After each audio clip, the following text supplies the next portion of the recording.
Well, here's the key to it, to controlling the masses. As I said earlier, the masses would turn up in the village or the city of London to watch someone being hung, drawn, and quartered, in their stomach pulled open and their guts ripped out. And they cheer on because the masses who feel helpless and under fear themselves and one step from poverty, utter poverty or even starvation, will project themselves being helpless into that victim. And it's actually a symbolic ritual of the death of the self. And that's what you're cheering on. You hate your life so much that you hate the person who tried and lost, and you lose yourself in the execution. There's also a mirror there where you imagine yourself as the elite at that moment. You're scum, but you're finally having a victory by crime stopping and joining with it. Yes, because they found again in a psychopathic culture which they give you, and they always generally give you the Soviet or the Nazi model because it's the most recent in our age for such an organized culture. The junior officers around, or the officers around Hitler, literally were psychopathic. They admired the man at the top who has more power than themselves. They worship him like a god. But those beneath them they treat with a descending disdain to the lower officers because they got less power than themselves. So it's sadomasochistic behavior always is wrapped up with the psychopathic personality. Absolutely, and it makes them feel powerful to see innocent people torn to bits. Let's take calls. Alex in Illinois, thanks for holding her on the air. Yeah, hi, Alex. Thanks for taking my call. I love your work. Hi, Alan. You're doing great work out there, too, so I thank you both, and God bless both you and your families. Now, my question is for Alan, but after sitting on hold and listening to you guys talk on so many important issues in such a short time and such a seamless matter, I just wanted to bring up a quick point to, it's a young sentence, or it's a young sentence from a young, it's a quick sentence from a young artillery's captain letter home on the last day of World War I. And it goes as follows. It is a shame we can't go in to devastate Germany and cut off a few of the Dutch kids' hands and feet and scalp a few of their old men. But I guess it'll be better to make them work for France and Belgium for 50 years. Now, that was sent home on the last day of World War I by Harry Truman, nonetheless. So when he's asked, is it a tough decision for him to drop the bomb, I think we know the psychopaths we're dealing with. But now to my question. Alan, on the Internet, and I heard you talking about how they're going to shut it down, and Alex, talks about shutting it down. Do you think that this has anything to do with the next presidential election? Because I know that an Internet candidate has been predicted by, I think it was Jerry Corsi, for the next election. So I'm wondering if we're having such a huge impact on the Internet where they can't let it... Well, let's be clear. They're not going to just shut it off overnight. They're going to transmute it over into an unfree web. We have their cybersecurity program. Alan Watt. That's right. See, they need you to be on the Internet because you don't realize they gave it to you to monitor you and to do subroutines and see what groups you mix with and see what you have in common. And they actually, I've read the articles where the Pentagon has a virtual reality world set up in a massive computer, supercomputer, Cray computer, with every one of us in it. And they update it daily from the data. 93% predictability of where you're going to do, where you're going, what you're going to buy. And they say 93%. That's Washington Post, BBC. It's probably much higher. This is literally a crystal ball they have. Go ahead. Yeah, in real time too. It's in real time. Is instantly uploaded into their sites, whatever you're doing, who you're corresponding to, what you're buying, what you're talking about. So they have their pulse on the public. Alan, that's why it's such a joke. They go, oh, is the government spying on me without warrants? Of course they are. And then others will say, because they admit they're feeding everything in, and others say, well, why are we on the web then? We are going into the matrix. Picture it as people plugged into the matrix. But it's really a physical interface through the eyes, which is a computer plug-in, folks. Your eyes into the TV, into the computer, into the ears. You are plugged into a matrix, and we're literally like that ship coming in and jacking in and going in to get people. And that's literally what's happening. Of course the Internet is evil and built by DARPA. Of course it's the worldwide wiretap to dehumanize. But people say, well, then why are you there? That's where the war is. We're blasting in every direction. We're waking a lot of people up.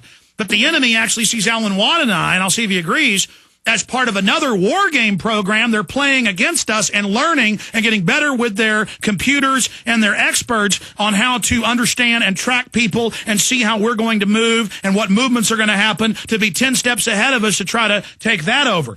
The key here is reaching through to people who aren't psychopaths in the system and asking them, do you realize the bigger picture? Do you see the larger matrix? Do you really want to be part of this? And I think in that lays the key. Alan Watt. Exactly. You see, Rockefeller himself talked about the window of opportunity to bring this world agenda through. Well, the internet to me, and yourself I'm sure, is just our window of opportunity while we have it. And they are closing down. See, the British Empire, it still exists today. Canada's a dominion of London, basically. Same as Australia. They're using new censorship, government-run censorship techniques on their servers. All servers have to join it. Under the guise, of course, also pedophilia. But there's too many, well, there's more pedophiliacs up there in government in the British system than there are people who are not. So it's not, so they use this as an excuse. And the first site they attacked was a Christian site that mentioned the word abortion because it's politically incorrect to say negative things about abortion. They're banning dental office websites, Christian sites in Australia, and to set the precedent, they can ban anything.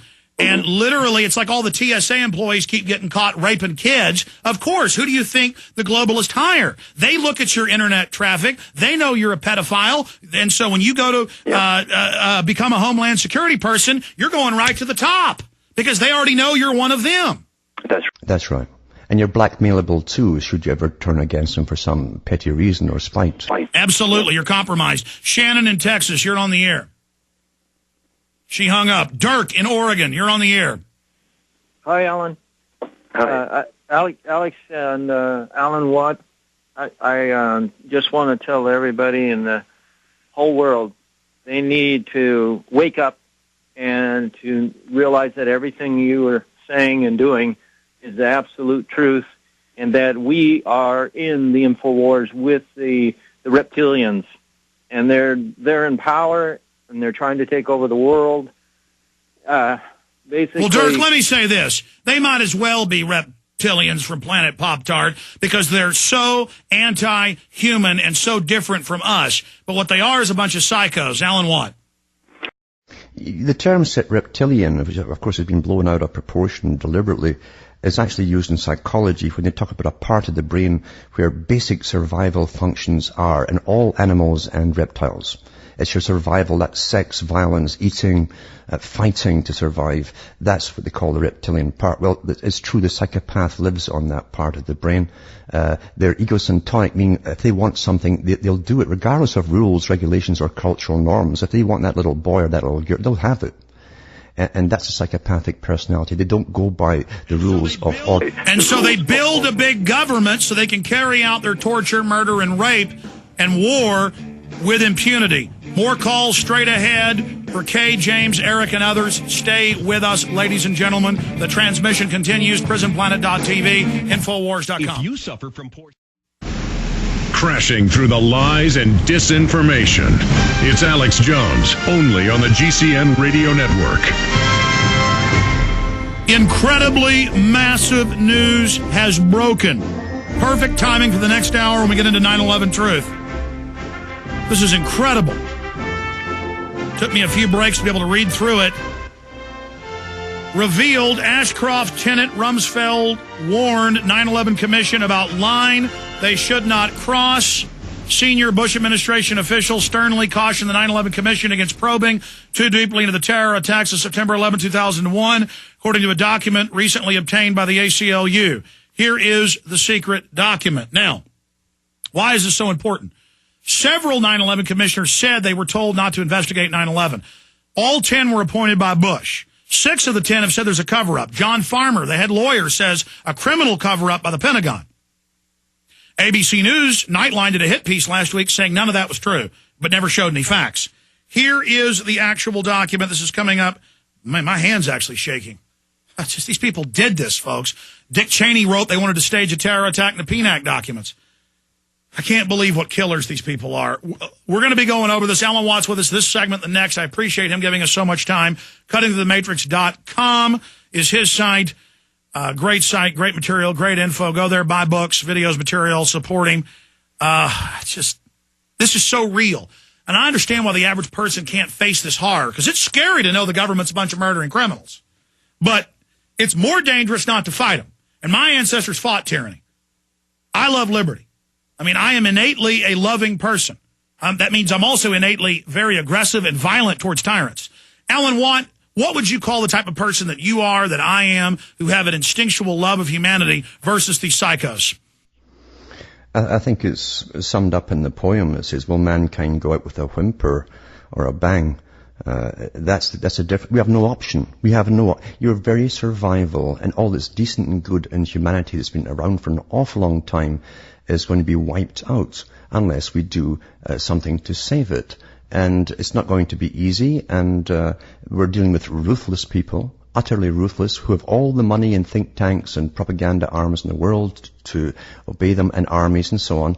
It's David and Goliath, but as I say, truth's got to win. We have no option. They plan to annihilate us. They're actually doing it with the food, the injections,